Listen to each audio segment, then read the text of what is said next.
Just fresh in the album.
Takedown.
And lift. Yes. Oh, nice one. That's somewhere about here. It's by up here. Up here. Ooh, ooh. So it's soft. Get this stuck back down. Go back. Good. No. I think that is. Oh. Right. Doing sports that included balls. You know, I couldn't catch very well. I couldn't. You know, my hand-eye coordination wasn't very good, so I just got hooked on wrestling right off the bat. So in second grade I started, and in about fifth grade I decided I wanted to get really good.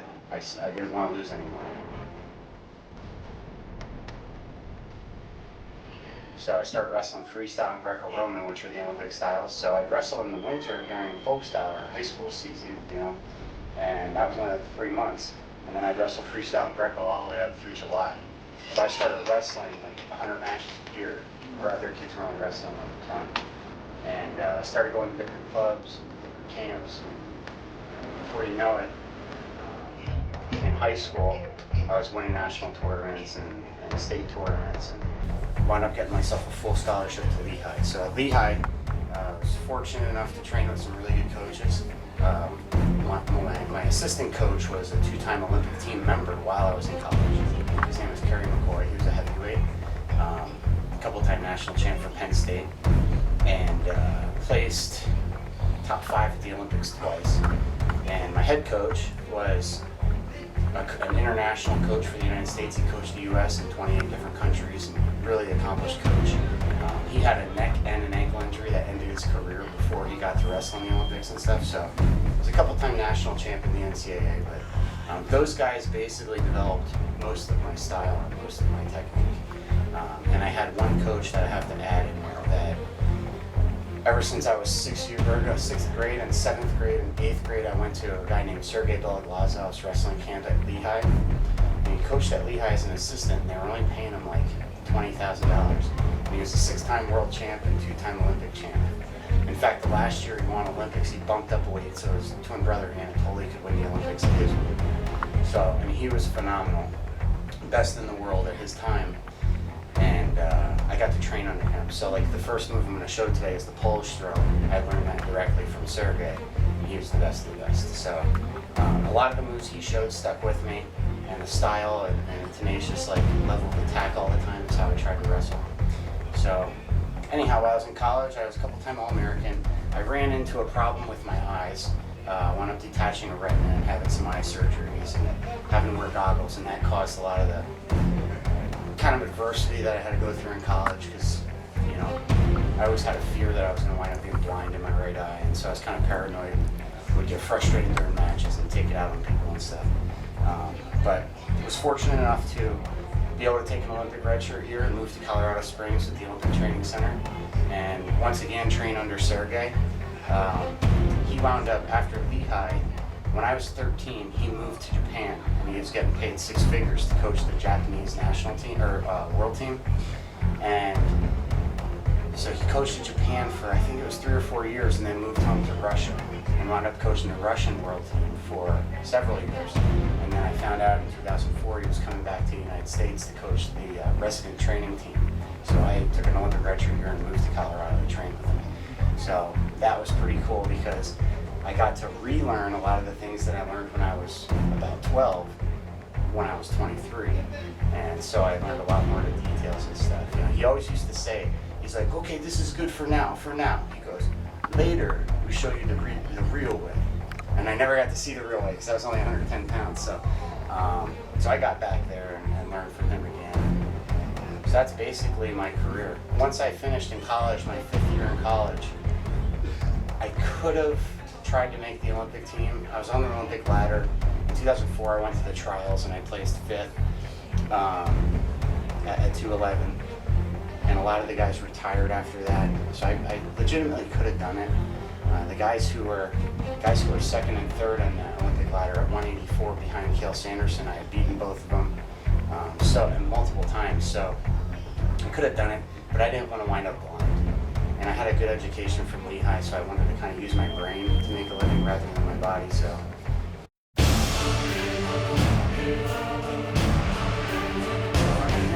Whatever you want. All right, let's just follow my lead, I guess.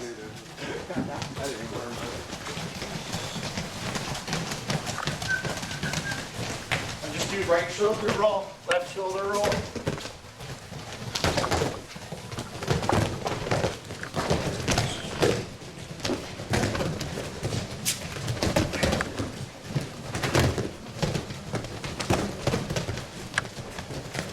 Bear crawl this time.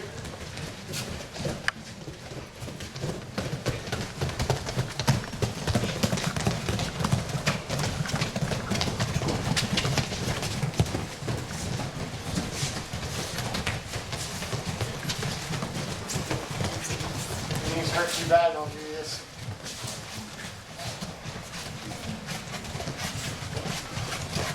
You don't show a cargo yet? No. I can't do free cargo. I'll try it. Try to go left arm first, then right arm first. Watch out for the blam.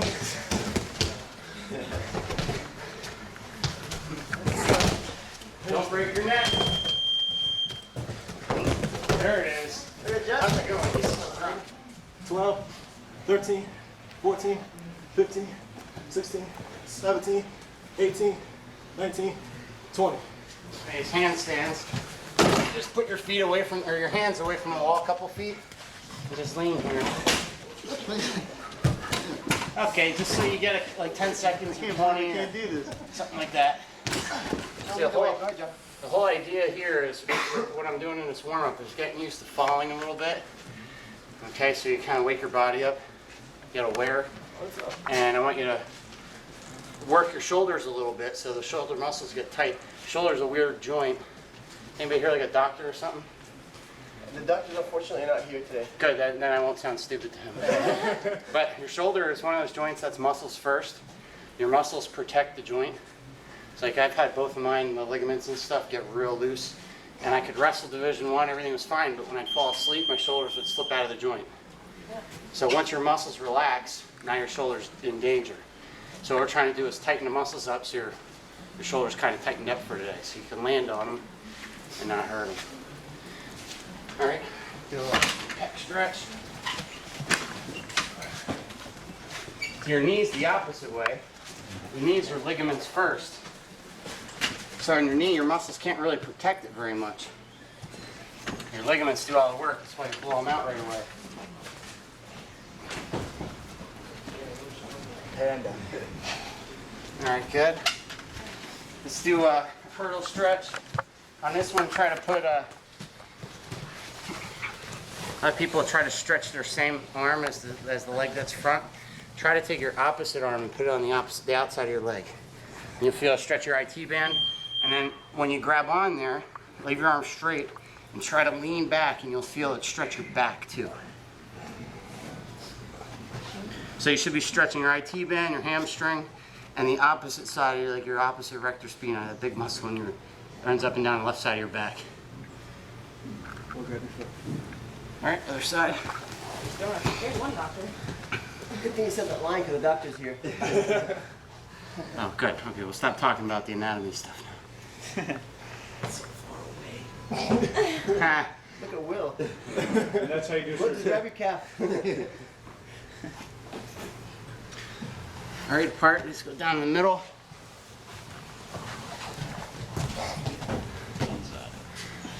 All right, guys.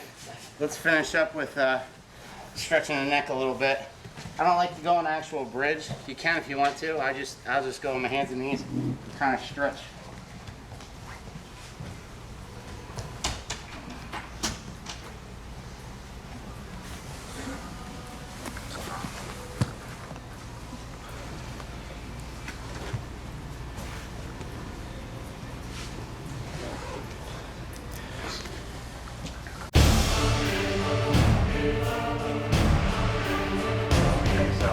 Start off with the clinch. I'll just show the position. There's a couple things with your hands. Just by doing this, you improve your position. Okay. Like for instance, if you go and lock behind me, you feel like just by if I'm here, my left elbow, my overhook elbow is up, my other underhook elbow is down. I'm giving you an advantage here. Mm-hmm. So what I want to do is turn my body this way and try to straighten my arms to pinch on your ribs and lift my underhook elbow up. But you turn it toward the guy. Yeah. I try to take my head and put it down to my bicep and look at your foot over here. And by doing that, I can turn you and I can start to attack. And I have my underhook elbow in position where I can hit some moves everything. Whoa. You know what I mean? I can attack on a multitude of things from here. If I give you too good of an overhook and you pinch my underhook arm down, I don't have much. Okay. So when we get in that position, so I'm going to do it right. This is basically right-handed. So I do it both sides, but I'm going to do it here. This shoulder's good? Yes. Okay, because you'll be landing on that the most. You'll be landing pretty softly. Like for instance, if I pull you, the first throw I'm going to do is be in here. I'm gonna, whoop. So it's pretty soft. You know, it hurts me more than you because I hit first. Okay. I actually ruined my one shoulder doing that throw. I've landed on it so many times, it started to knock the labrum loose. But in landing me first, I can control your motion better, and I can stop you on your back. Okay. I found it if I hit it too hard and the guy lands first, he rolls off his back Too much before momentum, I guess? Or? Yeah. Okay. Under over position simply means that you're going to be chest to chest with your partner. One hand is over, that's the side you want your head onto, and the other hand is under. So we're just going to go like this. Under. Yeah, I'm under, he's over, and here, he's under, I'm over. Our heads are always, I try to put my chin in his shoulder or on his bicep to try to keep this underhook down. Okay, what a lot of people don't realize is he wants to lift this up.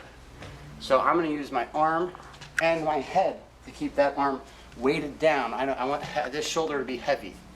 So use everything. Pinch down, hook, and look at his foot on the overhook side. And he should do the same thing to me.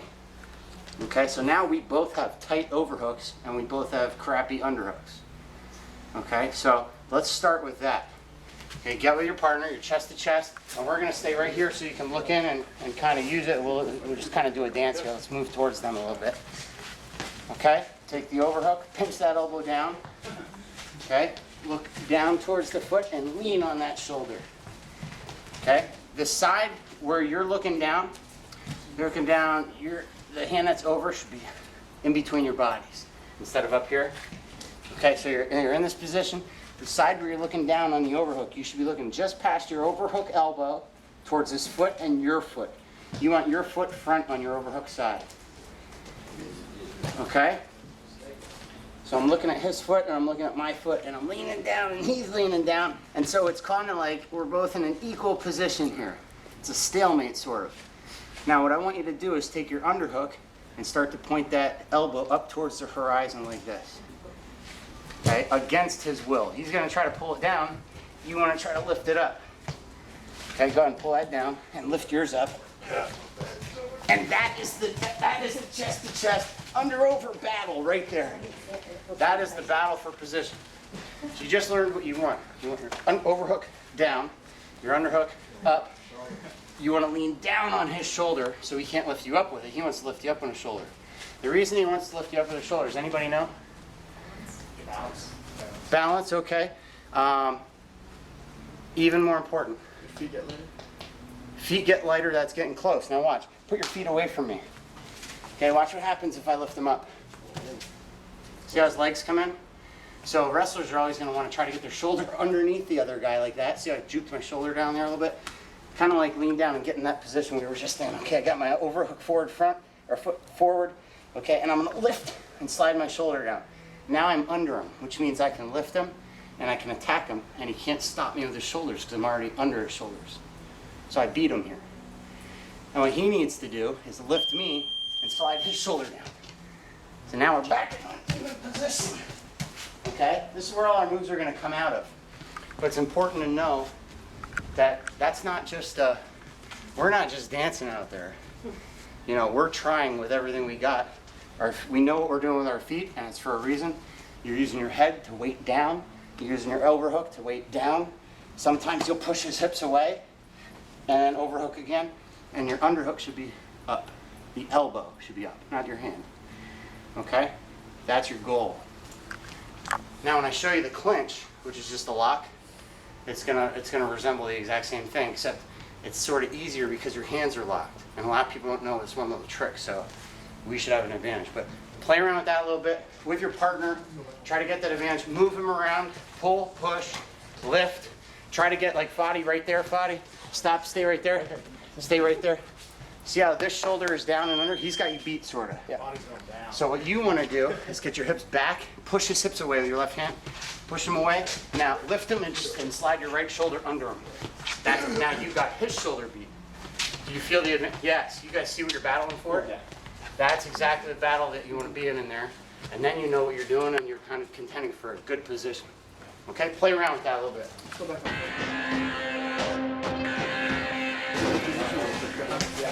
Wow, you are heavy on that side.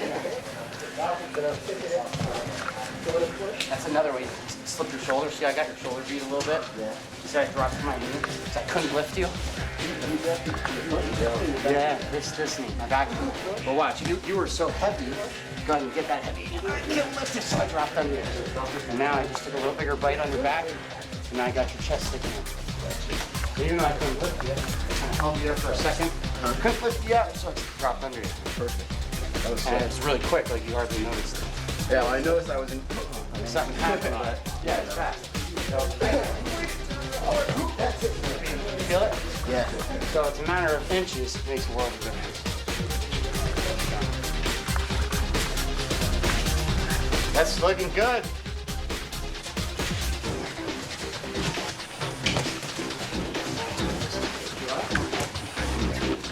Now you can push him away on his stomach if you want. You can kind of push him away from you if you want to get back and make room for your shoulder to come under. Okay, or you can lean down real hard and pinch his elbow. But don't leave it just set out here, because now you're not really using it. You can get it in there private, so hooks and all kinds of stuff.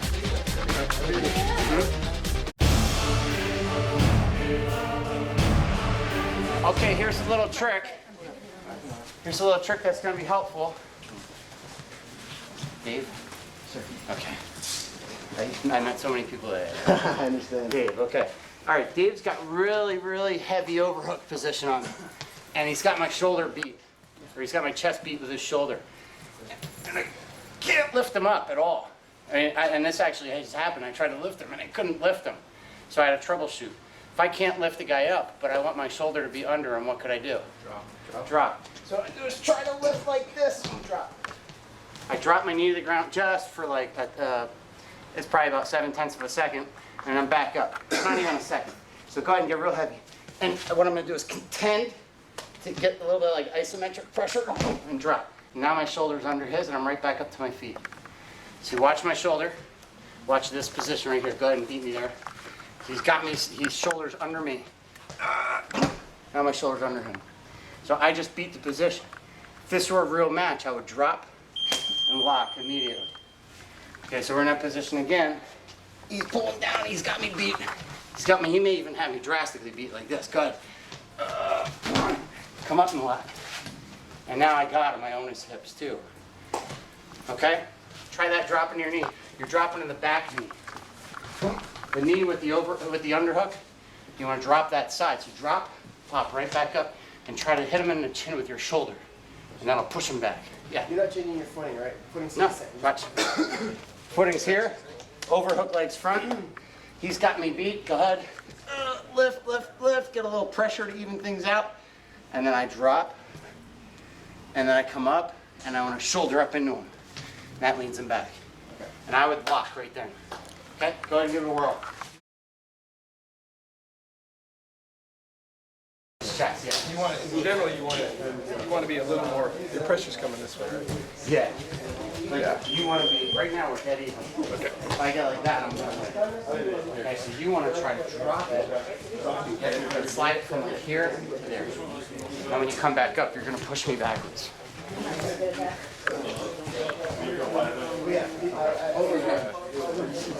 Lefty. I know, this one's bad. Okay. All right, so you got me here. That shoulder's bad? This one is? Yeah, you want to do it the other way then. It's all your throws. Well, he's just turning it in. I can't do that. Oh, okay. When we do the throws, It's weak. when we do the throws, do it with your head on this side because you're going to land on, almost all the time, you guys will both land on your overhook side. Okay. So if that's your bad shoulder, you'll be landing on your overhook. Okay. That's pretty good. Lock, go ahead and lock behind his back. Yeah, both. Like, actually, no. Once you do the move, lock, we got to get that shoulder under a little better. So here's another trick. You notice when you drop it, didn't slide down? Okay, so one trick is to lift them first and then drop. And watch what I do with my arm. Okay, lift, and then drop. See how I'm dropping? Lift. The other trick is here. And if your arm's weak, your shoulder's weak, this might be an advantage for you to do. Hold on to this side just like normal, and you take your arm, and you're going to swing it under here, and then bring it back. And what happens is, like if I'm up here and stuck, when I bring it under, it censors my shoulder down, and when I bring it back, now my shoulder's under his. Okay? And it works better if he's locked. Okay, so go ahead and lock behind me. This is no lock around my back. Like a clinch. That's it. If he's got me beat here, okay, I can bring my shoulder under, and it sucks my shoulder right down underneath his chest. So I go from here, go ahead and lock. He can be trying to squeeze me, hold his hip away, grab his arm, like do like a little uppercut. My shoulder just slipped. Now I bring my elbow back, and I just beat him. Okay? It's another little trick, but that's from a clinch. Okay, he's working on something with a weaker shoulder. So let's move on to the clinch next. Okay, what lock do you want? That's a question that we need to answer. So if you want this elbow in on your overhook side, the best way to do it is turn your palm up. Okay, if you want this elbow up, the best way to do it is turn your palm down. So let's lock like this. Okay, go ahead and lock. Yep. Okay, now what you do is you're gonna take that elbow, you're gonna take your lock and sort of twist it this way. Go ahead and you twist yours the other way. Now you feel the same torque and pressure that you did before. Okay, I got him beat right here because my shoulder's under him, so I can push him up like that. So he wants to drop his shoulder. So he can do it with a knee drop. Go ahead, whoop, and just slip his shoulder underneath my chin. That's what he wants. Or he could do it like this. Now watch, he's got my shoulder sort of beat. Go ahead, get a little more. There you go. Okay, so I can do this little uppercut thing where I take my arm, come back to here for a second, and I take the underhook arm and slide it through like I'm uppercutting the air or flipping someone off in the stands or something. It kind of looks like that actually. And then I bring it back, and now my shoulder's underneath his, and I can go back into the left. Okay? Slide your left hand back to the tricep? Yeah. Slide left, okay. Yeah, that's it. So if I'm in here and he's locked and I'm locked and he beats my shoulder, go ahead, knee drop. Okay, he does one way to beat the shoulder. And now it's tough for me to knee drop. So I'm gonna come in just like that. Now I got his shoulder beat. Now you notice when I lock here, I lock differently. If I'm going in for like the kill, so to speak, or going for the real bear hug to throw, I don't lock here because it's so big of a circle. I'll actually come in and lock as high up on my arm as I can. So you'll notice that if I'm going in, a lot of times I'll motion like I just beat his shoulder and now I'm gonna go in to bear hug him. I'll lock as far on my arm as I can and then relock, like a butterfly grip. I don't wanna stay here because it's too big of a circle, I can't squeeze it very tight. Okay, so let's say he drops the knee, he gets the shoulder beat. Okay, I gotta get this back. So I'm gonna come here, whoop, come in, and now this palm is down like it should be. And I'm gonna go right past his hip and lock as high on my arm as possible and step. I'm gonna bring my hips into it. And now I got him in pretty good position. Okay? Try that from a lock. Underhook side, palm is down. Overhook side, palm is up. That keeps your elbow in and up on the sides that you want. Okay?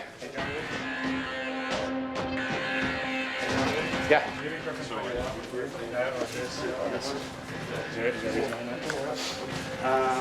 No, not really. You could do that. Yeah, I don't. This one can reach further. When you go higher, then you're grabbing your own wrist. When I'm going in to really suck his hips in, I'm just going to take my hands and overlap them as much as I possibly can and then cinch. If I could reach my elbow, I would, but usually that's somewhere about here. This is a strong block because I can squeeze with my biceps and with my lats. I make a real small hole. This one is too big. It doesn't, there's too much leverage. You know, you don't have enough power with that one. And you're going to drop them to the side of the arm as a trap. Usually, yeah, because you have a post. You can do a lot of different things from there, but that's what I would do, is throw them where his arms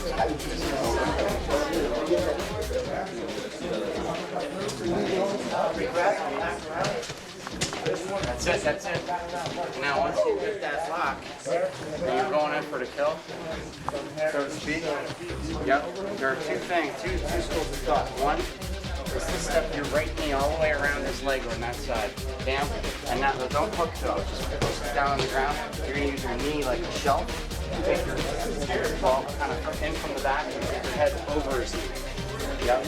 Okay, guys, what you like to do here, what we'd like to do is get him in here, and as your group, you do this, underhook comes up, and then step in, lock, knee comes in, head goes over, and then slide your other knee behind. That way when you fall, you get past this guard already. All right? The other way to do it is a throw, which entails less control. And then, I'm not gonna throw you. Go over here, and he's got my shoulder beat, okay? And I come in here and I get my shoulder back. And then the other school tries to take them. And now I got the arm trap, the leg trap, and all I really have to do is fall. And I got a guard pass. If I know what to do with my feet. I'll teach you guys all that. It's one way or the other. You always want an angle. Don't stay in the front or you can get thrown. Because you're going to be taking them down like this and you're falling instead of controlling. Okay. You always want to control coming down. Okay. So if you lean over them,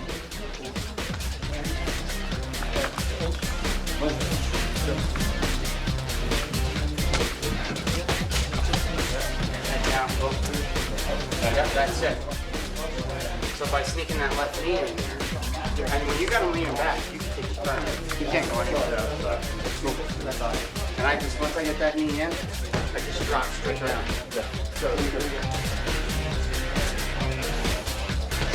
We're just about ready to get our first move in here, guys. We're gonna do an arm drag, then we're doing a throw.